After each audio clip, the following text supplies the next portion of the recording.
The lip gliss is probably the party trick of all party tricks for the clarinet, but it has some practical uses, of course, because it is used in the introduction of Rhapsody in Blue, which sounds a little bit like this.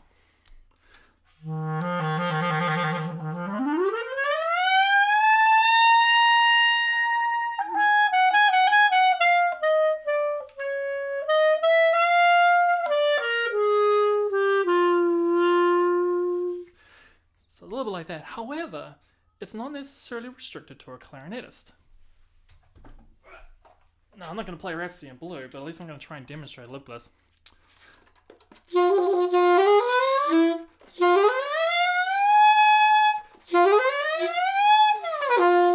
Okay, so what is going on here? Basically, we are making a note incredibly flat.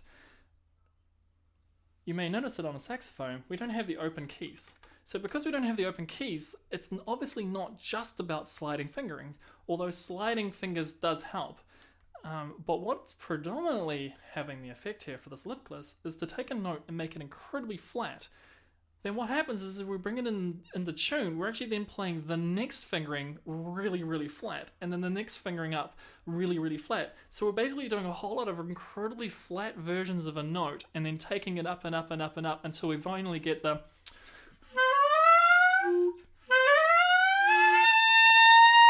and bring that C finally into tune. Now, this can be extended beyond a C.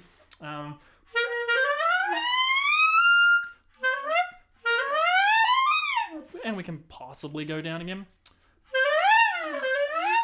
Okay, but what is going on here behind the scenes? No, in this case, what's going on inside my mouth to allow me to create these ridiculously flat notes?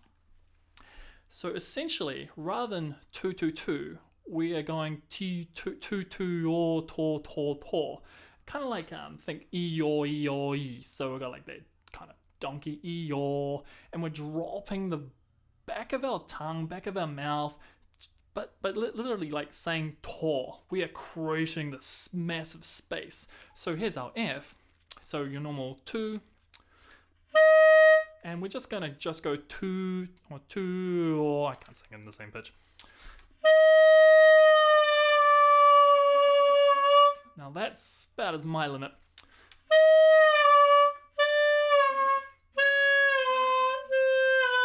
So there's a whole bunch of flat, F, E, E flat.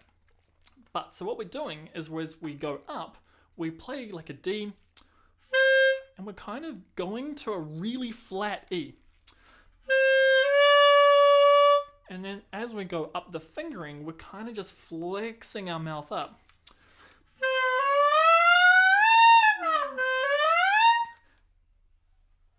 But that's in combination of a bunch of notes. Sometimes the best example is actually something I've heard in a klezmer type clarinet piece, where we have the idea of the laughing clarinet. So we can do something like...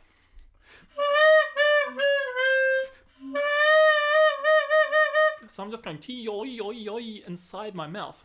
I'm flexing my tongue to create this god-awful sound.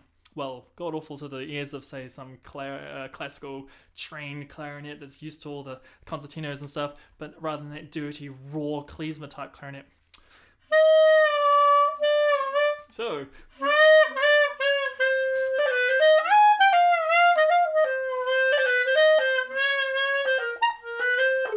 Right, and that's your kind of your gross klezmer sound. Now, my klezmer is a little bit like... It's got half a foot in classical and half a foot in jazz and a half a foot goodness knows where, so it's not as good as some other things out there, but it's kind of to that effect. Now, the same thing can be done on the saxophone. We're basically just flexing our jaw. So...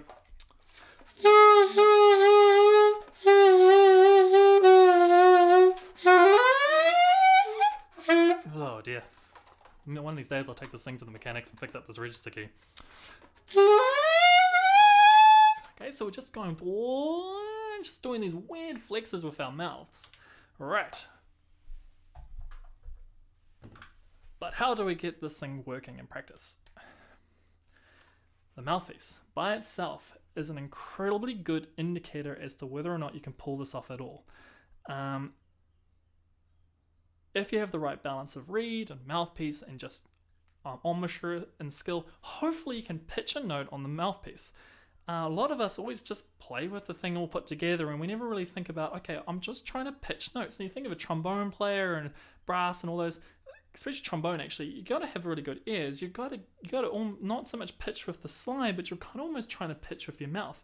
And in fact, we do this all the time a little bit. It's not full on 100% embouchure strength all the time. For notes like the throat notes, we're kind of loosening a little bit, so there is room to try and pitch with our mouths with this mouthpiece.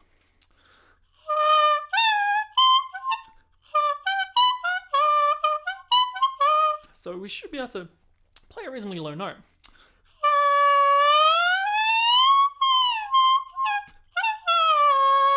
So we can get like, so again, this is more party tricks.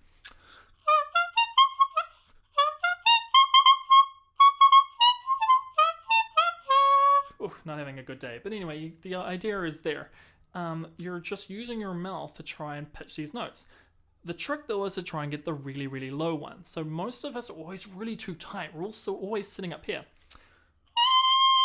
But we want to try and get lower.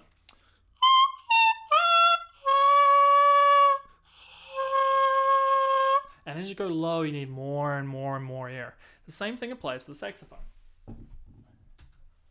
Right, so let's see how this goes.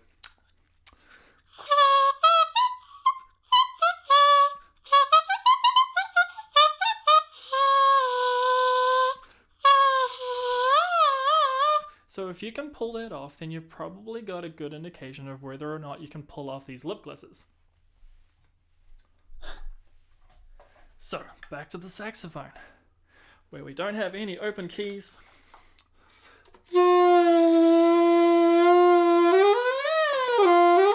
So, basically you're goofing off. Don't try and pretend that this is not just us making really stupid noises. Basically, that's all we're doing. I mean, you can put in a bit of saliva behind your tongue and make it sound even more gross. Okay, so all these kind of crazy sounds you can get through these instruments. So back to this lip gliss. Can I go above the break? Answer is personally no, I can't. I don't know how to do it. That might have to be done by a different video from someone else who's got more skill than me. How can I do it? I can't even really fudge it. I can't even really do these low notes at all. So kind of just like fudging my way through it. Oh, something to start on G.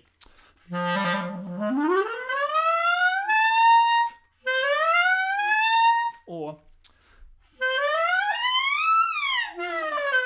okay, again, just and that's essentially how you do lip glisses.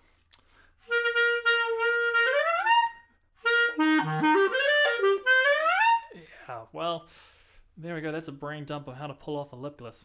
Hopefully it helps somebody.